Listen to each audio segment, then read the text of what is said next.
Hello everyone, it's Infinity Break coming back at you today to bring you a long overdue mod review. Today we'll be reviewing Legacy of the Dragonborn by Ice Cream Assassin. This mod is for Skyrim Special Edition and Legendary Edition, but in this review I will be mostly looking at the 5.3.3 release for Skyrim Special Edition, as the Legendary Edition is slightly different and hasn't been updated since mid-2019. On a side note, as of the recording of this video, this mod was just updated less than a month ago on the 9th of August 2020, so this mod is still being updated into 2020, which is pretty spectacular in my opinion.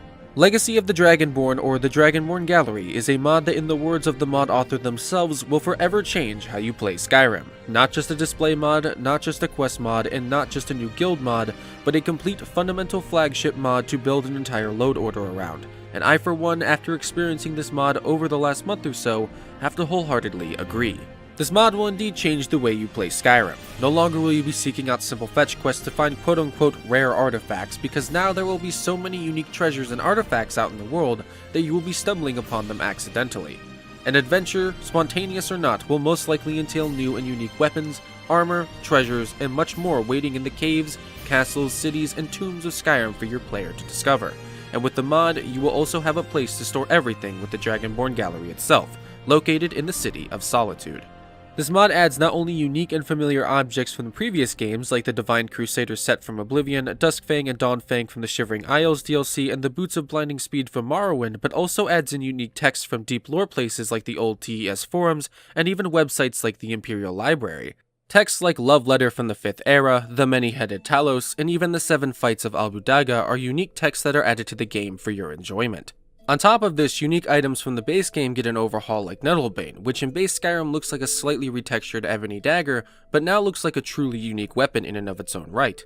On top of this, every book and even certain consumables look absolutely amazing now. Books now have way more diversity and unique covers, and certain drinks have unique colors and unique labels on them as well, making these standard objects from Skyrim feel a little more realistic and diverse. The gallery itself, for which the mod is named, is, like I just said, located in the City of Solitude neighboring the Blue Palace. The building itself has 2 iterations depending upon which version of Skyrim you are playing. The traditional building for Skyrim Legendary Edition is slightly smaller and more compact, putting each individual gallery into their own individual cells, separated by loading screens. While the newer version takes advantage of Skyrim Special Edition's more stable and powerful engine and makes the gallery feel much more grand, dedicating multiple galleries and displays to an entire wing of the museum, not separated by loading screens, and when there are singular galleries in this version, they feel much larger and expansive compared to the previous version's attempt. Now, if we want to go into detail about the museum or gallery itself, we can probably split up the museum into multiple sections. The main entryway is made up of the Hall of Heroes, which displays the majority of the random weapons and armors you find in the world, stuff like the Armor of Ysgramor, which can be found in the Companion's questline through this mod, weapons like Dragonbane, which can be found in Skyhaven Temple through the main storyline, and staves like the Staff of Magnus, which can be found through the College of Winterhold questline, as well as unique jewelry like the Amulets of the Divines found throughout the world, and the Necromancer's Amulet from the quest Blood on the Ice in Windhelm. There are also displays for stuff like the 3 Elder Scrolls in the game, and even for all the Dragon Priest masks and Dragon Key claws you'll find throughout Skyrim and Solstheim's ancient Nordic tombs. The Reception Hall and Staff Barracks, which is an area that displays artifacts made from digging up fragments in Nordic, Dwarven, or Falmer ruins, as well as provides lodging to the gallery's employees and guildmates. There is also a display prep station in the back, where you can also display all available relics in your inventory, make replicas of objects you have or have come in contact with, or even manage shipments to the gallery itself. The next section is the library, which has 3 floors. The first has multiple shelves to display the multi-volume series of books you can collect on your journey. Stuff like the 36 Lessons of Vivec, the biography of Queen Baranzaya, the Songs of Pelennel, and many more. Also on the first floor is a rare books section behind a secure barred door for works like the 4 Mythic Dawn commentaries, the Last Words of Sotha Sil, and books that start quests like the Legend of Red Eagle and the Ethereum Wars, as well as many other rare works. The second floor of the library has displays for random interesting books and unique objects like the Dragonstone from Bleak Falls Burrow, and has a research station you can utilize to help locate random artifacts in the world. The third floor is for storing spell tomes, skill books, and any other books in alphabetically organized bookcases. Throughout the gallery, there is also places on the wall to display the treasure maps and other interesting maps you can discover in your journeys. The next section is the Gallery of Natural Science, which is used to make displays of all the animals and creatures you encounter in your journey, as well as plants, bugs, and jars, and every unique gem and crystal that is added into your game.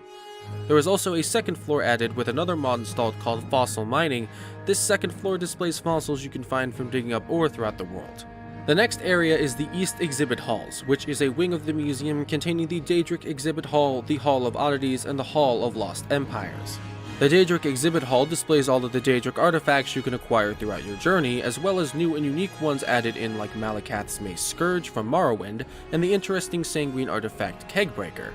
The Hall of Oddities contains displays for interesting and unique artifacts you won't find just anywhere.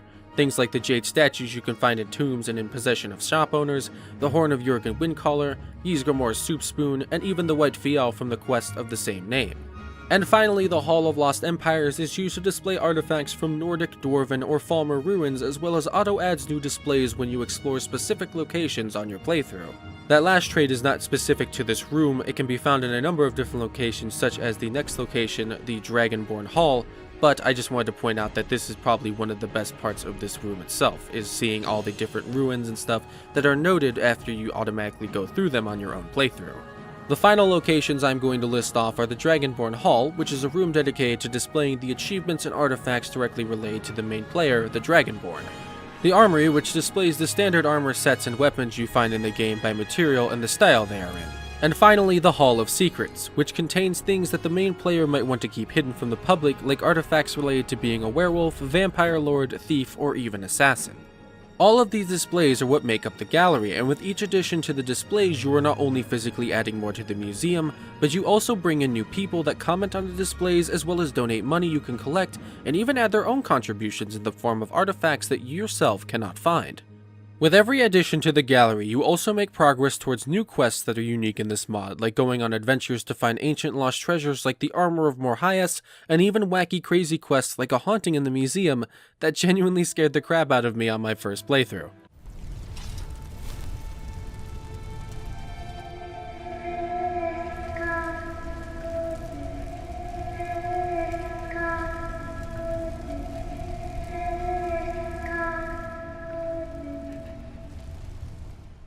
And finally, the best part about this mod is that, like I mentioned earlier, this mod has the potential to work with other mods.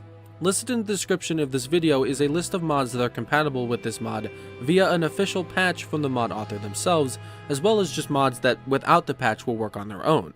This mod works alongside mods like Moon and Star, Moonpath to Elsewhere, Falskar, Worm's Tooth, Vigilant, The Forgotten City, and many, many more, making this mod one of the most expansive mods you can play through, adding potentially hundreds of fully voice-acted, well-written, and engaging hours of playtime to your copy of Skyrim. And I, for one, love it. Legacy of the Dragonborn is a mod that claims to forever change how you play Skyrim, and after many hours of my own playthrough of Skyrim with this mod installed, I wholeheartedly agree.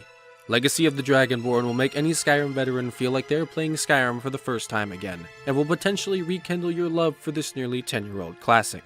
And that, ladies and gentlemen, is my review on the mod Legacy of the Dragonborn. This review took quite some time, and I apologize to all of you who have waited the past 3+ weeks for a new video from me, but I definitely didn't want to rush this review and misinform you guys about such an expansive mod. I'd like to take a moment to thank my Patreon, Septum, and Papacito. Like always, I appreciate you both so very much. And I appreciate all of you watching to the end of this video. This has been Infinity Break reminding you all to say it with me now. Play well, eat well, and of course live well, friends. I've got more videos to make, so I'll see you guys next time.